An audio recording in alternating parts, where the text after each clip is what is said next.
Okay, hello everyone. This is the next part of the redub.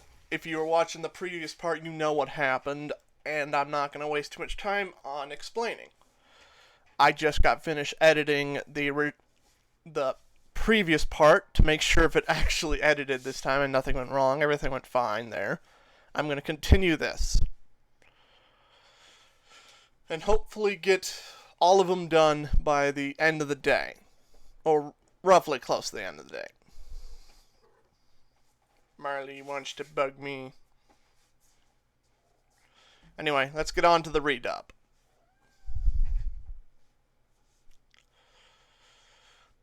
"5 years have passed, and they have trained non-stop with each other. I would have loved a game purely based on this, us getting more of this rather than a time skip. But as you'll see later on, time skips are their bread and butter. They do it constantly, and they love doing it. Some for the best, some for the worst, some for okay reasons.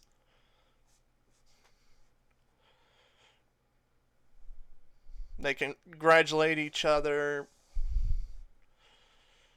One of the kind of annoyances of having to do a redub and having to mute the game next time is this voice acting. Now, you probably didn't notice, right? But if you played the game, you know the first voice actor they had for Shojinko as a child.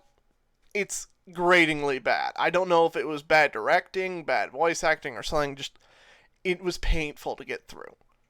However, as soon as the first time skip happens, I don't know what was, but he suddenly gets competent acting. Or we get a better voice actor or something, because it's actually decent. It's on par with, dare I say, better than Resident Evil 2, which says a lot compared to the previous one, which the previous one felt like worse than Resident Evil 1. Yes, it was that bad. It's not the best kind of voice acting they could have gave for Shojinko, and I wouldn't mind them doing a redub themselves when they remake this game, but this was at least better than their previous attempt. And it's clear that with each successive time skip, Meyer won, that they get better from here, okay?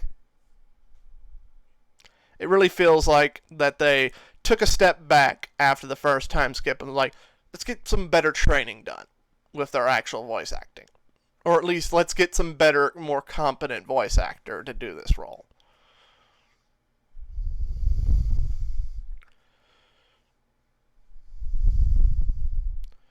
Right now, my character seems to be getting more of the coins. I'm going to point out any of the extra ones I might have missed along the way, because redubbing this twice, like before, has gotten me noticing extra details that I didn't notice before. And I'm like, next time I play this game, I'm going to have a lot more coin sessions to go through. I'm all showing that, yeah, you can't get back in the village at all, even after the first time skip.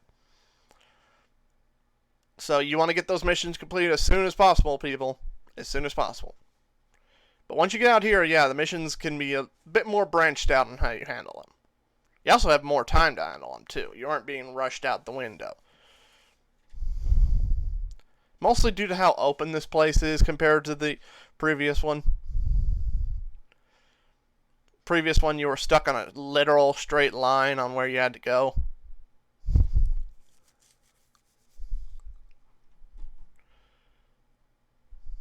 Other side. Yeah, I can understand why I couldn't see this one right away.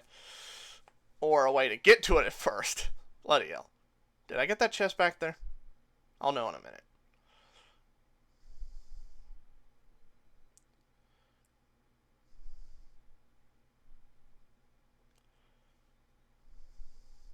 Also, if you happen to spot any of the canon characters in the background, like, say, I think Melina's somewhere in this forest, any of those characters, I don't go after them. I don't do their fights just yet because I don't get the instant moment of I need to fight them, or I don't spot them. I will be doing that for next part, next Tuesday, the Tuesday after next, when I get back to doing streaming, I will be doing that, okay? By the time this one gets up, this one goes up on YouTube, this will be a week before I return back to streaming. There's our first encounter with the Lin Kuei. We don't get that mission just yet. It's one of the few missions you can't go and out of order on. You have to be patient with this one. Though I like the joke for Toasty. That was a nice reference.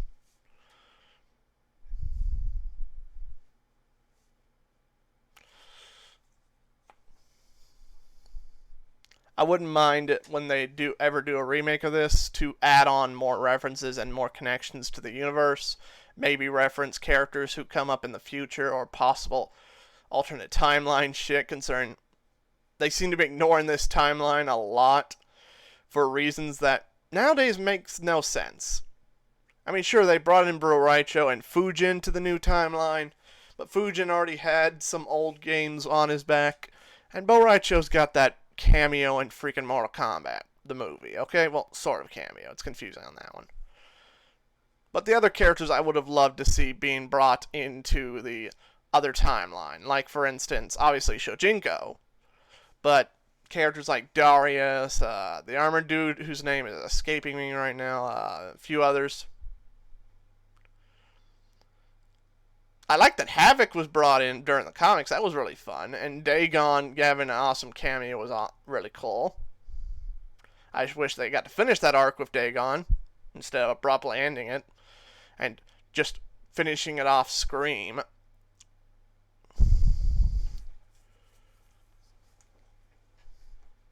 Eleven has several bad points to the timeline. It's not the worst game ever. It's certainly not the best, though.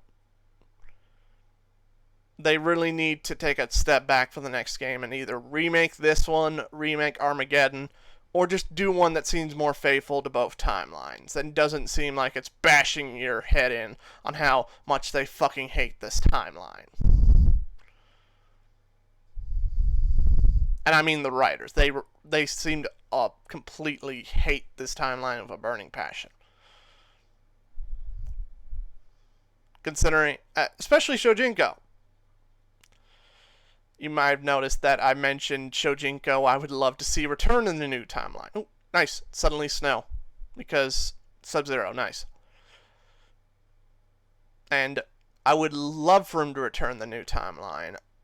Because, at least a better take, because he does actually appear in the new timeline, but as a joke.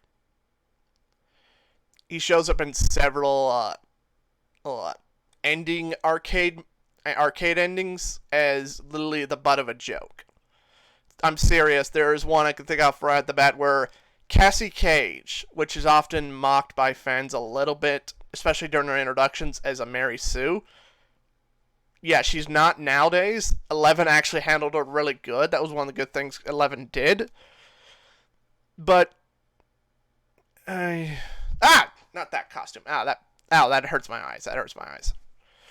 But yeah, back to what I was saying about Cassie Cage. When one of her arcade endings is literally killing Shojinko by backhand, completely by accident.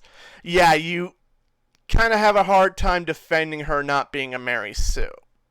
At least in that game, anyway. As I said, 11 actually treats her better. The ending I'm referring to is, I think, in 10. It's bad. It's just bad. You kill off one of the biggest, most powerful characters by backhand. And it feels more like you're insulting Shojinko and not really trying to make her a Mary Sue. And yet you intentionally still do. Anyway, I'm going to I think I'll be robbing the White Lotus in a minute. I'm not sure. I am paying attention to the game. It's just, there's not much to talk about for the coin section. Outside of grabbing more coins and grabbing more coins.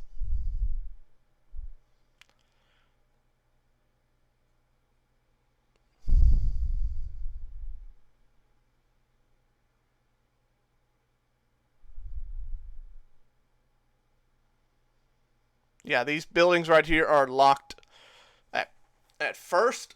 but you will gain a way to unlock those ones. I don't know why you're not given a way to unlock other buildings around here, but those ones you are given a way to unlock eventually. Just gotta be patient. Oh yeah, remember this guy? Or is this?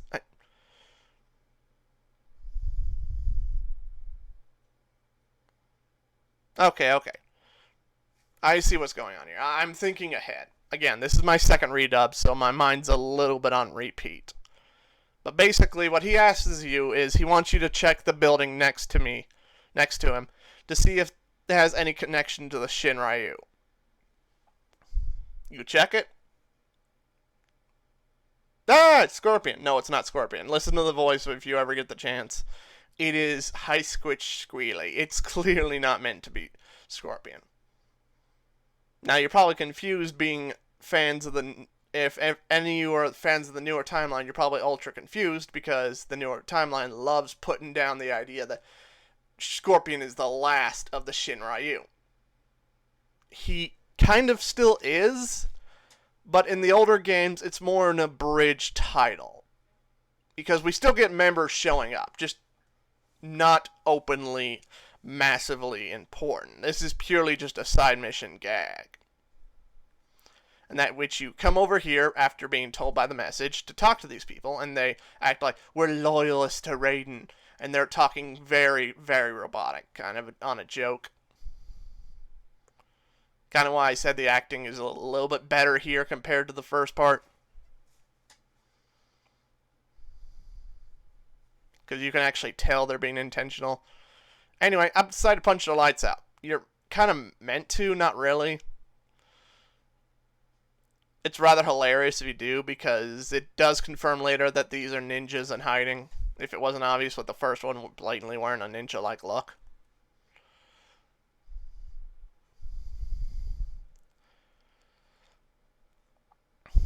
Bitch, didn't I kill you?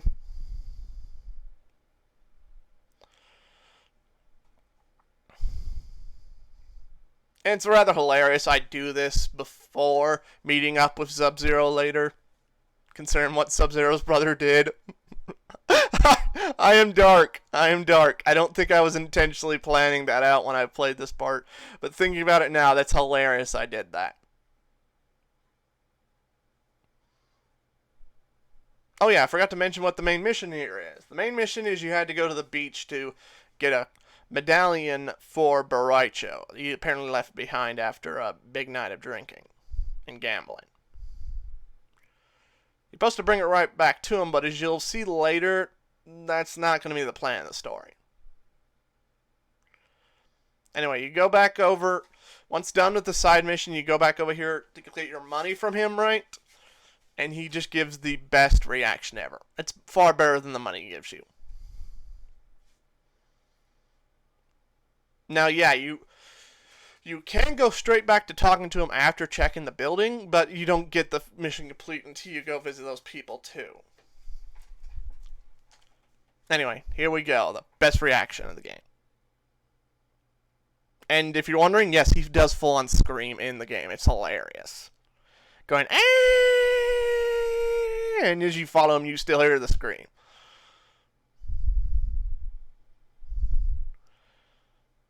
Also, he does stop. Just randomly goes right back to it. And I nearly fell down laughing when I found this out. Also, one final obviously. You can't interact with him after the fact. The game pretends that he's not even there anymore. Literally treats him like a tree that's moving. Which is painful because I wanted to punch his lights out. You can punch his lights out later, but not until he fully resets back to his original spot. They don't just pop him back there. They expect you to somewhat follow him. They just don't expect you to do anything to him after he stops moving. Hence the reason your fists suddenly go through him. Though, considering they give you the ability to punch anyone, you'd figure that, oh yeah, they'd think you'd punch him even after he started walking back so casually.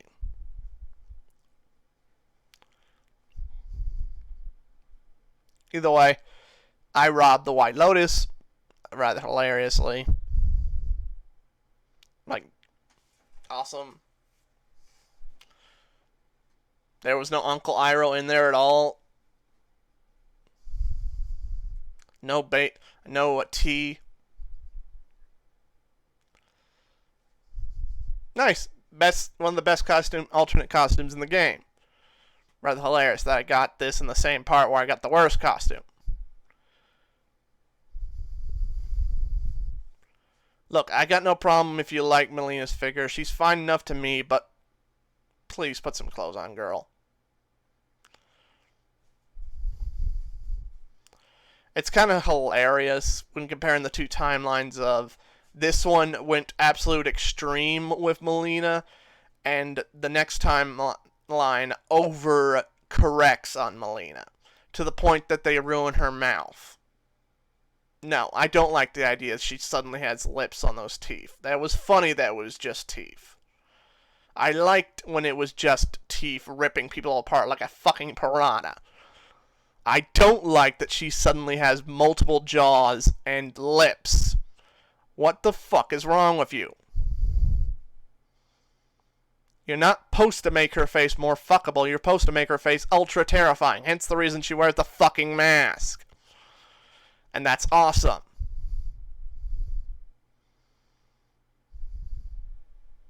You ruin the joke when she's got lips and cheekbones and a chin line that doesn't detract from the fact she has ultra fucking jaws.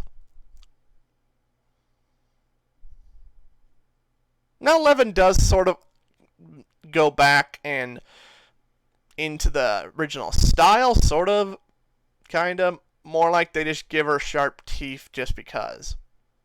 But yeah, I fucking hate her design in 10. Her design in 10 is stupid. Just stupid. And it's rather odd to have her in a relationship with Rain when, one, she's the clone of Katana, and two, Rain and Katana are technically related. Ew.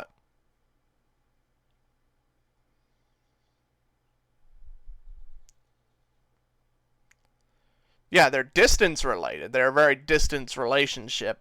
I mean, family-wise, but I don't want to think about that. They're about as far as any couple can be, but ew. Just ew. Anyone else you could have paired up Melina. I like her relationship with Baraka. Yeah, it's borderline abusive, but it's still not ew. Plus, Baraka being her slave man's at least somewhat tolerable for me, considering that's kind of my kink. I don't mind being the under. I don't mind being the bottom.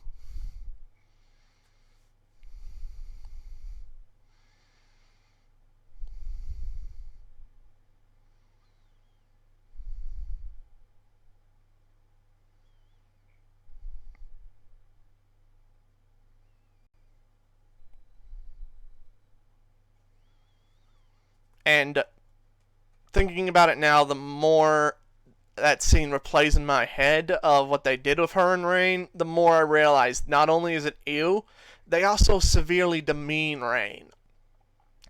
Baraka's a henchman. He can be bottom for as much as he wants, dang. He's always been a henchman. But Rain has always got this god complex of he's superior, he's the best thing ever.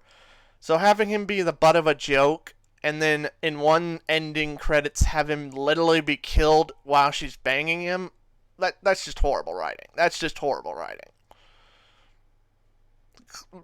Very clearly shows the new timeline just fucking hates some characters. It's like, oh, you brought back Rain to make him Melina's bitch. That's stupid.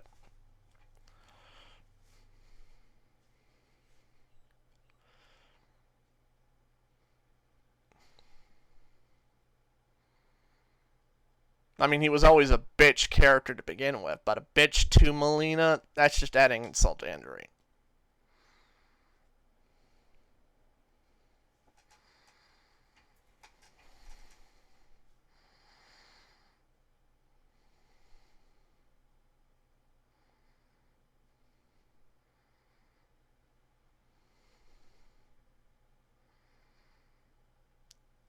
Looks like I'm almost done. Did I do... Oh, yeah, I do have to redub this part. Nice. Again, some of my mind is on auto-repeat, but this is by far one of the funniest side missions in the game. And clearly shows the writers know how dark their comedy is in this game and fully embrace it. This mission is simple. You've got to scare this guy's uncle. Being an uncle myself, I fucking hate this dude with a burning passion. I want him to get his face beaten in for this shit. You do not pay someone to scare your uncle. That is mean. But that's your mission. Scare him. Now, it's not going to be simply easy as walking up to him and saying, boo. In fact, you can't even activate the talk button with him. It automatically draws you in and forces you into a conversation with him. What you have to do instead is slowly, I repeat, slowly approach him, which is incredibly hard with the current controller I have. As you notice, I have to gently tap the movement button just to get the walk animation going.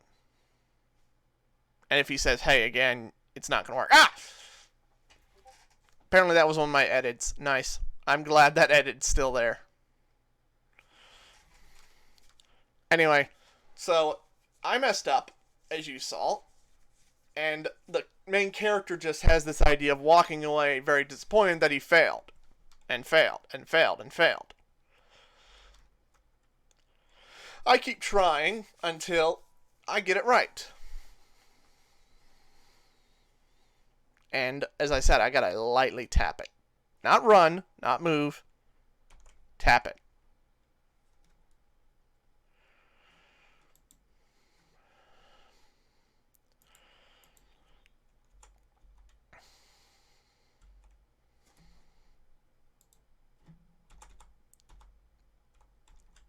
Sorry, went too far.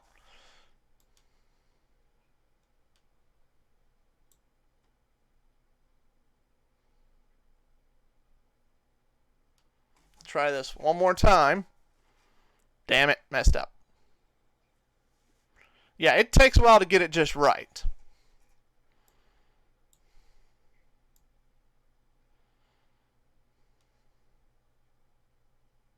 Anyway, I do eventually do it, and he goes, oh! Now, what I accidentally missed right here while editing, apparently, was that you have to do it twice. First time you do it, you scare him off. And then the nephew pays you. Second time you do it, he says he's going to pay you double. But you end up killing him. You killed his uncle with the second scare. And what does he do? Well, what else would he do? Maybe pay you double or even triple for such a heartless, cold, cruel stunt? No, he calls you an asshole. Because suddenly the moron gets a heart. And doesn't pay you a damn thing. After, I repeat, after already paying you once. So I'd gladly punch his lights out. And I'd punch his lights out again. Because he's an asshole. What the fuck is wrong with you, dude? You had me scare him to death, and you fucking won't pay me for it. This is what I mean when I said this game fully embraces its dark comedy. Because it's played off like a laugh track. And you can't get the money back. Instead, he's like, how dare you? How dare you, monster? So I punch his lights out. And I steal all his stuff.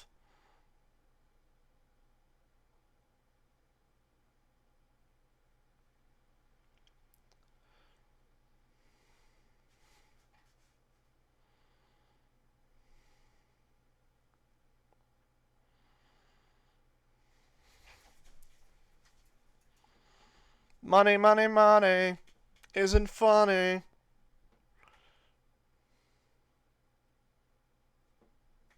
How's that one song go? I keep trying to remember it every time I see these coins get grabbed.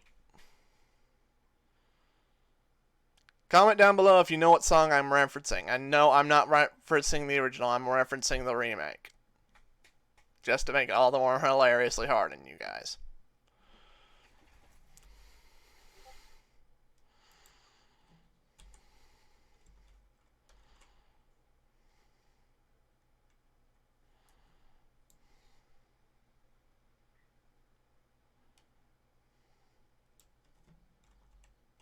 Anyway, I head over here to Raiden's temple to rob the place and punch some monks. They all say, it's not right to be violent, blah blah blah, blah blah blah. Fuck you, I'm gonna punch you again. Anyway, I eventually do get onto the main mission at hand, which, as I said, is getting the coin. But the dock man tells me that the medallion was stolen. So I go to talk to everyone to figure out what happened, after I rob everyone of their money.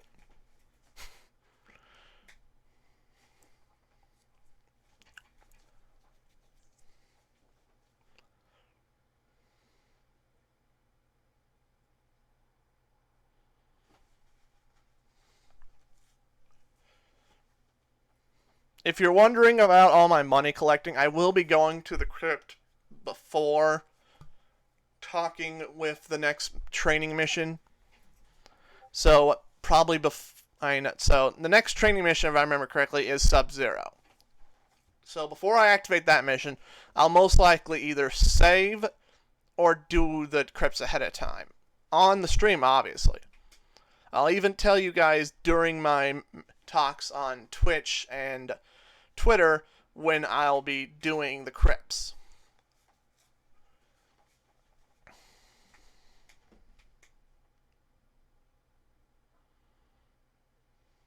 Another coin. Another question mark. Nice. Money. Instead of violently killing me like the other one did.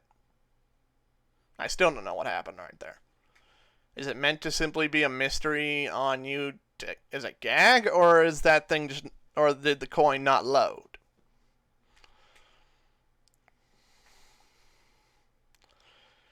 Anyway, there's the bandits that stole from him. I'll get over there eventually, apparently. I'm not sure when I will. Get up the freaking building. Dude.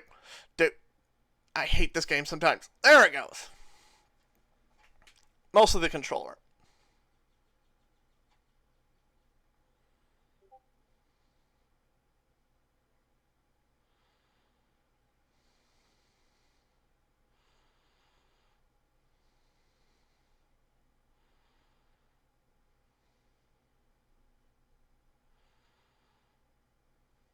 Yay!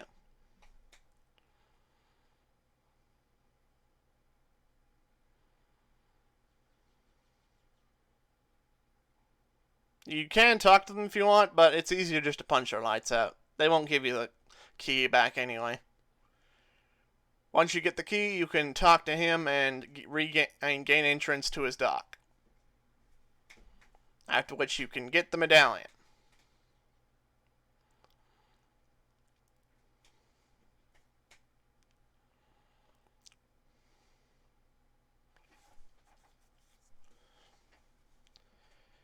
And we finally get our first character flaw for Shujinko.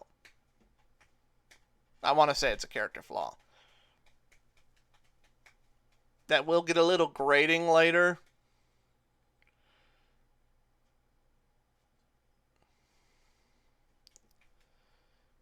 But basically, your task now is to head back to give it back to Boraicho. But something happens. Damashi returns after 5 fucking years. Where the fuck have you been?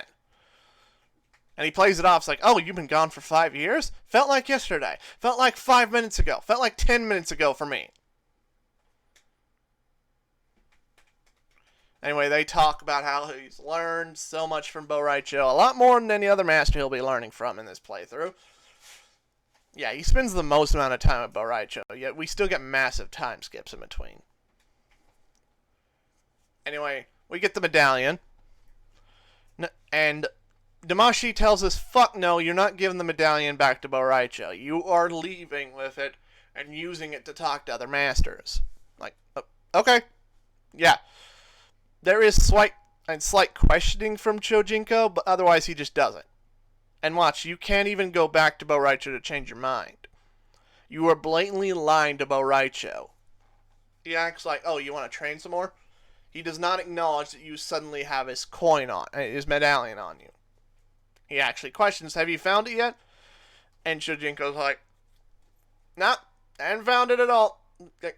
I'm not hiding anything in my pockets. Like, It's totally not on me. Totally not on me. Totally not on me. Walk away slowly and keep moving. I even look back. Nice. So yeah, Shojinko is very much a follower. It is a character weakness, and a fine good one for making him not a Gary Stu completely. But it also gets painfully grating after a while because it also makes him extremely passive of a character. Also, I just knocked out the thief finally, so I can access these things. You might have noticed him in previous parts where the thief's just walking around, minding his own business. You can talk to him, but then you lose track of him. You can try to approach him, and then you lose track of him. You gotta punch his lights out from behind, and make sure you do it before he bolts, because once he bolts, you can't catch him at all, no matter how fast you're running. Now, I thought to myself, oh, since I've got this new key item, I can unlock other doors. Fuck no, I can't. So I go on to the next missions. This mission's being getting a sword, helping a girl with their guidepost, and what was the other one? I'm trying to remember. Oh yeah, delivering a package. So right now I'm on the delivering package mission. I bring the package to her. Now if you're wondering, the start of this mission is those buildings right in front of Sub-Zero's place. Apparently the package was purple lotuses, and they're not as strong as the black lotuses she actually wanted. Note the way she says how strong. I'm not sure what she's meaning by this, whether or not she's planning to poison someone, because she states it's for a purpose, but whether or not she's trying to poison someone or whether or not she's using it for aphrodisiacs. We aren't given a straight answer, but it's very clear she wants it for something more than tea. You could tell by the sneakering of her voice. She clearly wanted something else out of it that was very nefarious. Whether it's killing someone or getting laid, that's for you to decide. Anyway, once you're done delivering the package, you get an item. You got to return immediately to the other guy, or it's just going to be gathering up space in your item box. And your item box is limited. You don't want to hold on to these secondary items that long, or else they'll be replaced by keys and such later on, and make the mission unfinishable. Anyway, this was the dude you got the package from. You return back to him, give him the coin, and give him the earrings. He gives you coins. He doesn't question what the stuff was for. Also, you saw those group of buildings on the other side. That's where you had to get the sword mission from.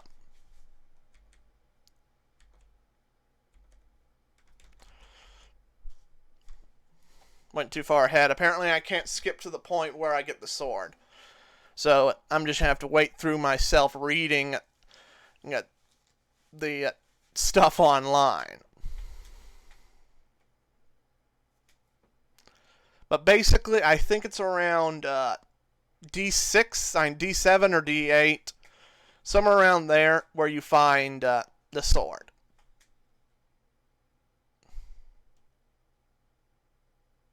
It's also around that point I figure out on where the freaking... What was it again? Where the Lost Girls item is, too. I figured that one out at the same time. Because it's just standing there out in the open. But I'll be pointing that one out, too, when we get there.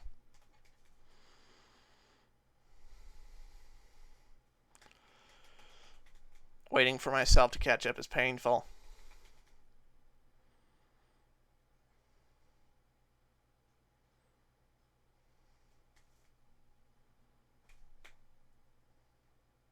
So what's your... Comment down below, what's your favorite take and not take for the new timeline compared to the old timeline? What do you like? What do you don't like? What do you wish you could change, and what do you wish you couldn't change? I already said before I wouldn't mind certain things being changed. And I spent most of this video talking about how much I hate the other timeline. I like the other timeline. I like some of the things. I like a lot of the new cast. I like the Archer dude whose name suddenly escapes me. I like that they gave Scorpion a sort of mentor godfather role. It was really cool to see that. I also found it rather hilarious that his student ends up dating Jax's daughter. That was really funny. Of all ships I could have saw, I just saw one of the soldiers.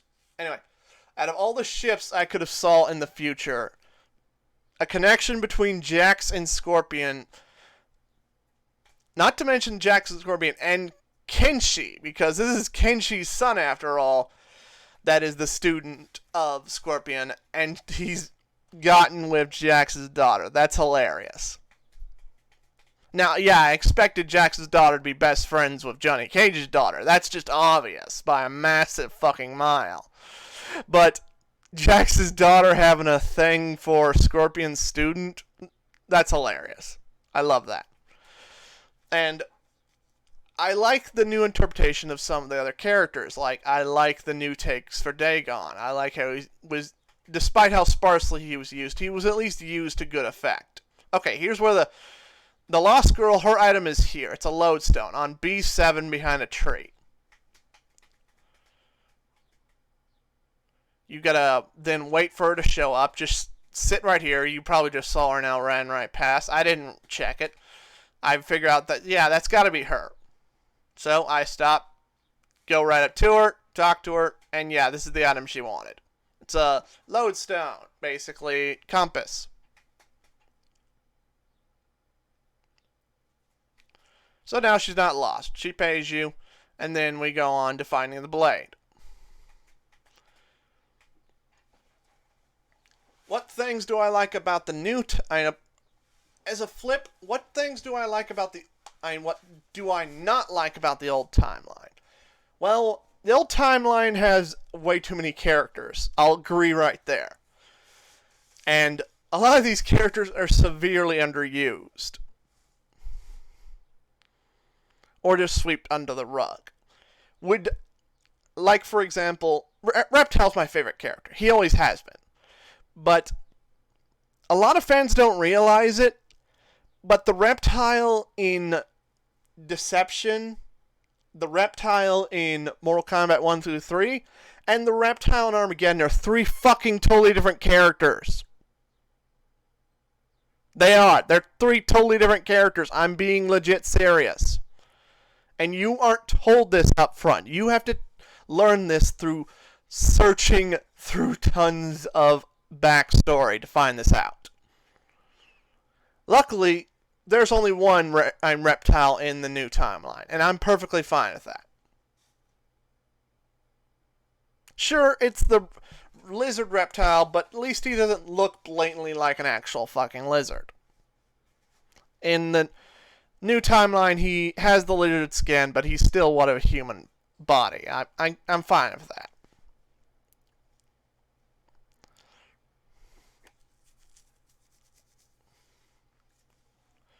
But yeah, it's three different reptiles in the original games, and they don't tell you this.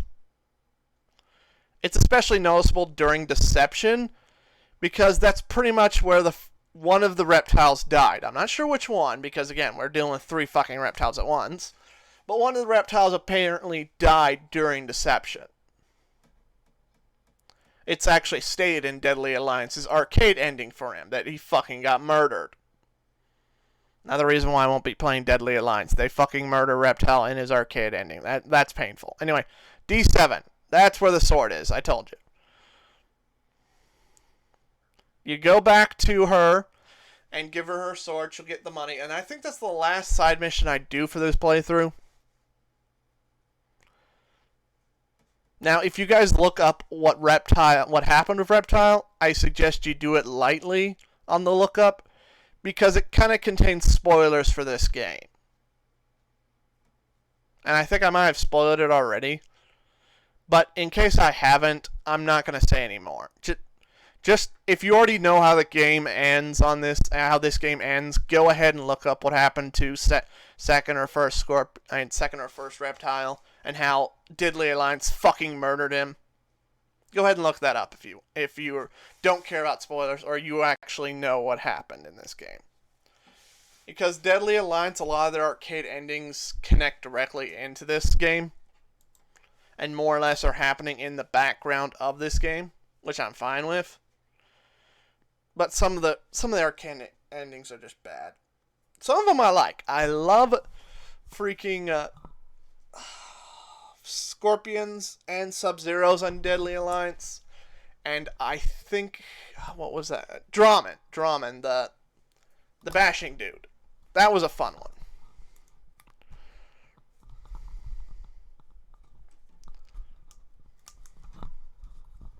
But some of the other ones, yeah. Sorry. Particularly, Reptile and Lee May. They get very much the shaft end of the stick. The sharp end of just gutting their characters for Deadly Alliance. Which is all the more painful since Deadly Alliance introduced Lee May in that game. It's a terrible introduction for her. I'm glad they changed it for Deception. Deception does handle her character a lot better. And we'll see her eventually. Either way, that's it for this part. I'm going to try and get the Soul Caliburs done today, depending if the editing system is done with the other video. Either way, see you later, guys.